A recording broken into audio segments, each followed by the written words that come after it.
Kung isa ka po sa Pi Network believers o curious kung bakit biglang bumagsak si Pi ng halos 15% sa loob lamang ng isang linggo, then para sa iyo ang video na ito.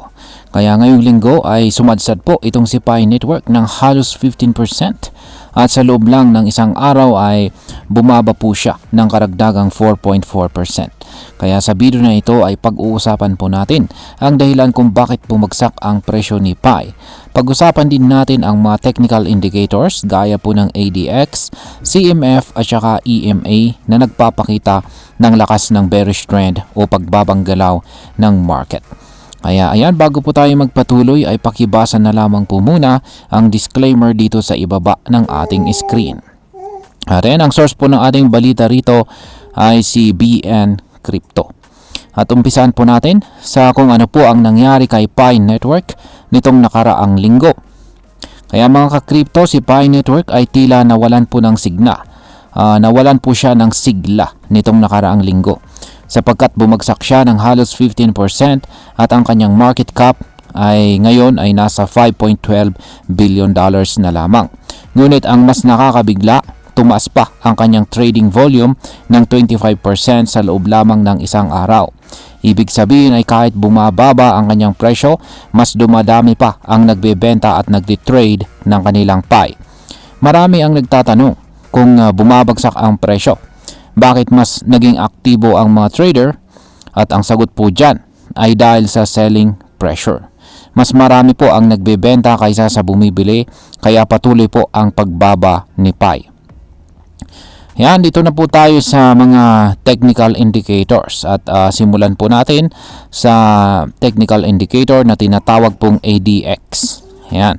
Ano ba ang pinapakita ng ating average directional index or ADX, kung saan ay isang technical indicator na sumusukat po sa lakas ng isang trend. Hindi kung bullish o bearish, kundi kung gaano po ito kalakas. Dati ay nasa 11.46 lang ang ADX ni Pi.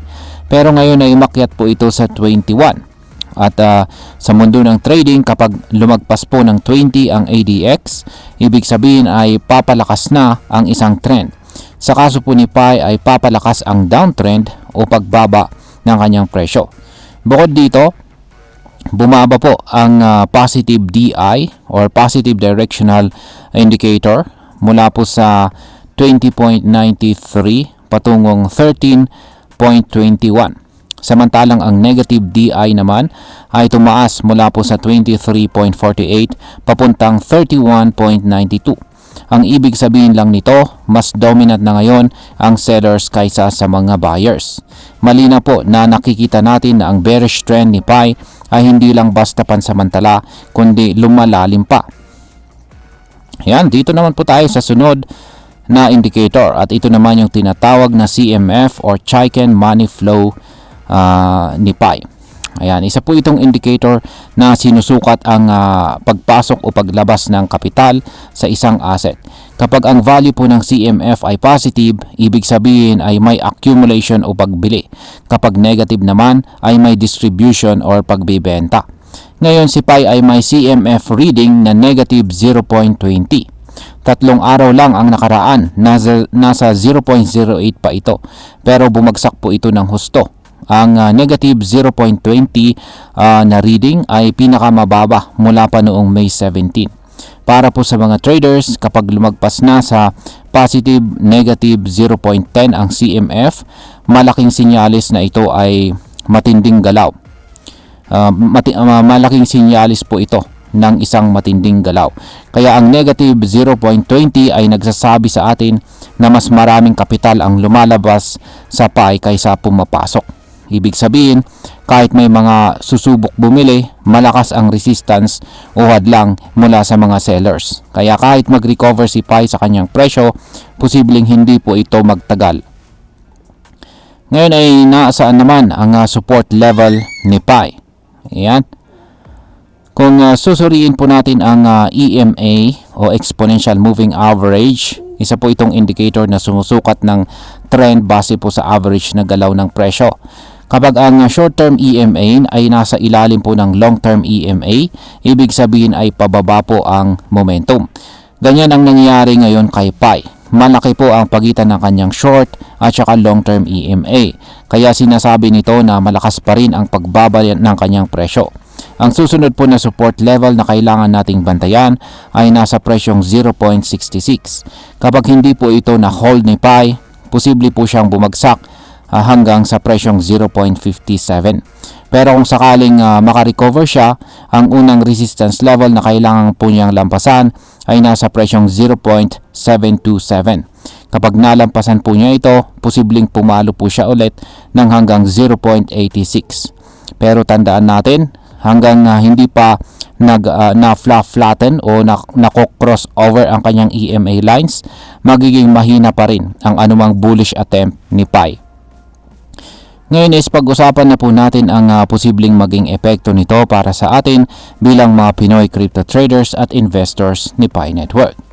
Marami po sa atin ang sumusubaybay at sumusuporta kay Pi Network mula pa noong wala itong value. Marami po ang umaasa na balang araw si Pi ay magiging malaking bagay. Pero sa mga ganitong sitwasyon kung saan makikita nating bumabagsak ang kanyang presyo at maraming indicators ang nagsasabing maaring magpatuloy ito, mahalaga po na mag-ingat tayo.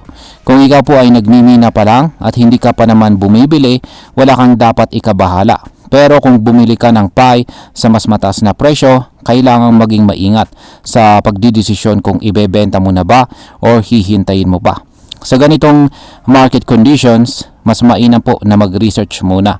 Bantayan ang galaw ni Pi at huwag pong padalos-dalos sa pag-trade. Hindi ito ang panahon para maging emosyonal.